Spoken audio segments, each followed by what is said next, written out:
Bismillahirrahmanirrahim. Assalamualaikum warahmatullahi wabarakatuh. Alhamdulillahirabbil alamin. Asyhadu an la ilaha illallah wa asyhadu anna Muhammadar Rasulullah. Allahumma shalli wa sallim wa barik ala sayyidina Muhammad wa ala alihi wa sahbihi ajma'in. Amma ba'd. Apa kabar semuanya? Mudah-mudahan selalu baik, senantiasa dalam lindungan Allah, tetap sehat bersama keluarga, semakin harmonis, semakin penuh cinta dan limpahan rahmat Allah kepada kita karena kita ngoyo dalam beribadah memenuhi bulan suci Ramadan ini. Hari ke-17, hari ini cerita cinta orang-orang mulia, kisah cinta orang-orang yang menggugah jiwa, hadir agak berbeda jam 1 siang. Biasanya jam 1 siang itu puncak kelelahan katanya begitu, kecuali yang baru bangun tidur. Tadi memang ada acara Google Meet ya saya dengan anak-anak muda di Karawang, Jawa Barat. Ya salah satu hikmahnya tidak perlu perjalanan ke Karawang, ke Jawa Barat, cukup dari rumah kita bisa bagi-bagi cerita dan semangat untuk anak-anak muda di Karawang. Tadi malam kebetulan, mohon maaf ya ini cerita sebentar, dengan teman-teman di Kalimantan Timur, di Samarinda tepatnya. Sampai lupa ya kalau waktu Indonesia Barat dan waktu Indonesia Tengah itu berbeda. Jadi saya pikir masih sore 10:30, ternyata diingatkan hostnya, Ustadz, sini udah 10:30 sudah malam ini. Oh iya ya. Ala kulli hal tetap bersyukur pada Allah ya. Walaupun sekarang kita jam 1 siang, siapa tahu ternyata banyak yang melihat jam 1 siang. Kenapa saya ambil jam 11 atau siang bukan sore? Karena sore banyak yang bersiap-siap untuk masak, persiapan ibadah juga. Kalau pagi ada yang sudah mulai berangkat kerja, meski kerjanya tidak seperti biasanya. Baik, hari ini kita kembali menguatkan diri kita masing-masing teman-teman, terkait dengan keberadaan kita sebagai makhluk Allah, sebagai manusia yang Allah ciptakan manusia sebagai laqad khalaqnal insana fi ahsani taqwim. Sungguh manusia diciptakan oleh Allah dalam bentuk yang terbaik. Yang termasuk terbaik di dalamnya itu adalah cinta. Dan kita sudah bahas kan setiap harinya. Luar biasa sekali. Katanya cinta begini atau begini. Simbol-simbol no problem untuk semakin menguatkan. Tapi saya pikir tidak boleh ada lagi yang cinta itu yang membuat dia menjauh dari Allah. Baik, apa yang akan kita ceritakan hari ini? Ini kisah cinta yang mungkin sudah sering dibahas juga di beberapa kesempatan, tapi kita akan lakukan cerita ulang.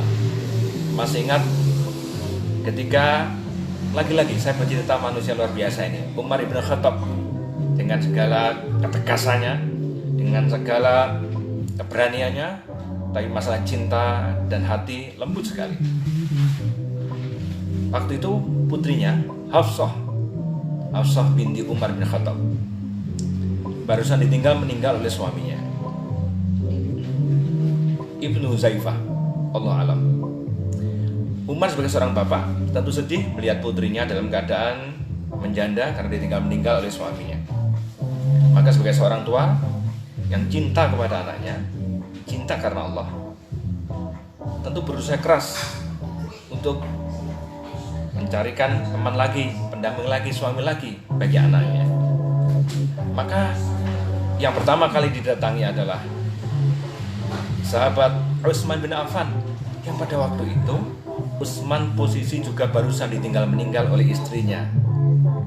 Siapakah istrinya Utsman bin Affan? Ya, putri Rasulullah, Ruqayyah binti Muhammad. Teman-teman yang saya muliakan, wajar kan kalau Umar mendatangi Utsman, anaknya janda, Utsman duda, kayaknya pas. Dan dua orang ini sahabat utama Rasulullah sangat akrab sekali. Umar dengan penuh kelembutan dan sedikit menghibah mengatakan, "Ya Utsman, sepertinya kamu layak menjadi menantuku, meskipun kamu adalah sahabatku. Anakku menjanda dan engkau menduda. Apa jawaban Utsman bin Affan? Dengan lembut, si pemalu ini, yang malaikat pun malu pada Utsman bin Affan ini, mengatakan dengan penuh kesopanan, ya sahabatku Umar, mohonkan maaf diriku.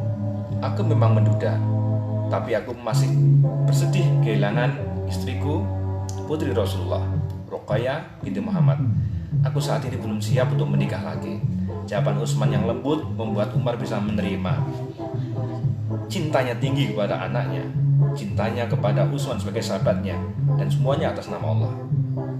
Maka Umar pun mendatangi lagi sahabat yang lain, sahabat utama yang pertama, yang membuat orang-orang masuk Islam dengan izin Allah, Abu Bakar As-Siddiq. Ditawarkannya anaknya juga kepada Abu Bakar. Ya Abu Bakar, maukah kau menikahi anakku Hafsah yang masa idahnya telah selesai? Dan sepertinya aku akan senang sekali jika memiliki menantu sepertimu, orang mulia dan utama sepertimu. Sahabat semuanya, apa yang terjadi? Ternyata Abu Bakar tidak memberikan jawaban apapun. Tidak menggeleng, juga tidak mengangguk. Senyum pun bukan senyum seperti biasanya.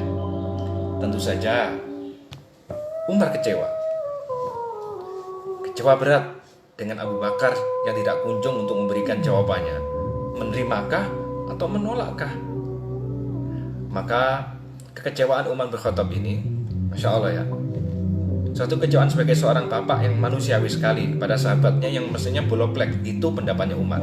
Dalam satu kesempatan yang lain, sebelum kita lanjutkan kisah ini, pernah kan kejadian yang diriwayatkan Bukhari dan Muslim juga, Umar bertemu dengan Abu Bakar, tapi ternyata Abu Bakar diam saja, tidak mengucapkan salam, tidak memberikan senyum lebih dahulu, bahkan terkesan untuk mendiamkan.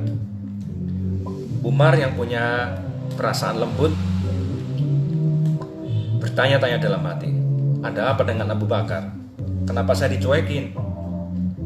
Tidak seperti biasanya ini. Maka daripada terjadi apa-apa, Umar pun lapor kepada Rasulullah. Karena memang Rasulullah sebaik-baiknya hakim.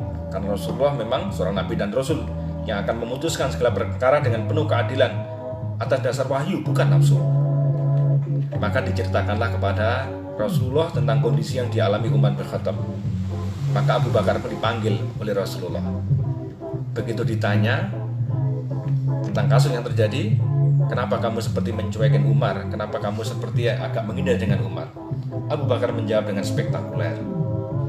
Abu Bakar menjawab, ya Rasulullah, aku pernah mendengar engkau mengatakan, jika seorang muslim mendahului memberikan salam, seorang muslim mendahului memberikan senyumnya kepada saudara muslim yang lain, maka Allah siapkan istana di surga.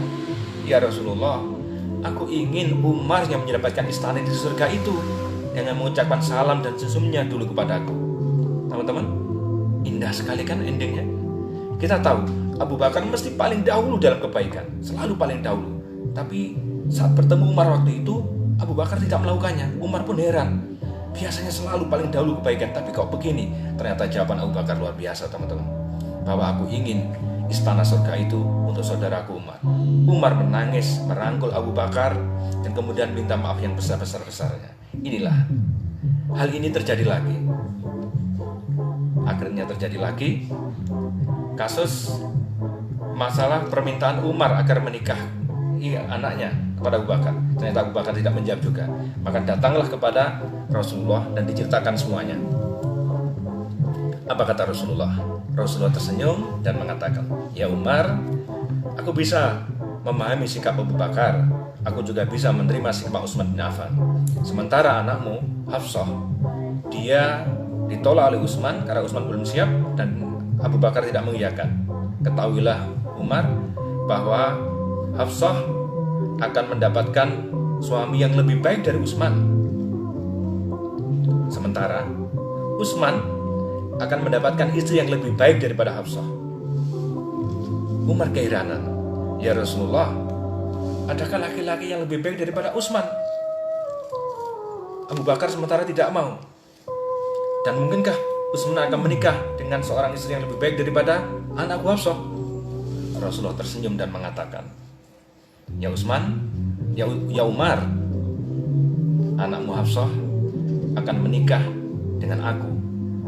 Sementara Utsman, aku nikahkan dengan anakku yang lain, Ummu Kulthum, karena kakaknya Ruqayyah telah meninggal. Itulah berkali kita sampaikan kenapa Utsman disebut sebagai Dzun Nurain, pemilik dua cahaya. Putri Rasulullah dinikahi oleh Utsman bin Affan. Dan akhirnya Hafsah pun menikah dengan Rasulullah Muhammad SAW, lelaki yang baik, lebih baik dari lelaki manapun. Setelah pernikahan itu, Abu Bakar mendatangi Umar. Ya Umar, kamu tahu kan akhirnya jawabannya? Sesungguhnya aku tahu dan merasa Rasulullah sering menyebut-nyebut Hafsah, anakmu. Aku tahu diri. Kalaupun Rasulullah tidak jadi melamar anakmu, tawaranmu pasti aku terima. Teman-teman lihat, indahnya dalam dekapan ukhuwah, indahnya cinta karena Allah. Tidak ada persaingan, permusuhan, tidak ada satupun caci maki, sebagaimana Salman dan Abu Darda yang pernah kita bahas di sini. Inilah kisah cinta orang-orang mulia yang menggugah jiwa, yang semoga kita mendapatkan hikmah, semoga kita mendapatkan ibroh di sana. Cinta karena Allah. Semoga Allah memudahkan kita dalam berukhuwah, dalam mencintai karenanya, dalam melakukan aktivitas mengikuti sunnah dan sahabat para nabi. Sekali lagi, selamat menjalankan ibadah puasa Ramadan yang ke-17 tuntas sampai maghrib nanti. Semoga pahala Allah sempurna untuk kita, dan sisa Ramadan kita lakukan dengan sebaik-baiknya. Nuzul Quran, turunnya Quran saat ini. Mari terus berangkulan berdekatan dengan Al-Quran. Selamat menikmati hari-hari akhir Ramadan, malam 10 akhir, malam Lailatul Qadar. Buru dan dapatkan. Selamat beribadah. Saya Darwis, founder Gabu Indonesia dan Ngaji Kita, undur diri. Subhanakallahumma wa bihamdik, asyhadu alla ilaha illa anta, astaghfiruka wa atubu ilaik. Assalamualaikum warahmatullahi wabarakatuh.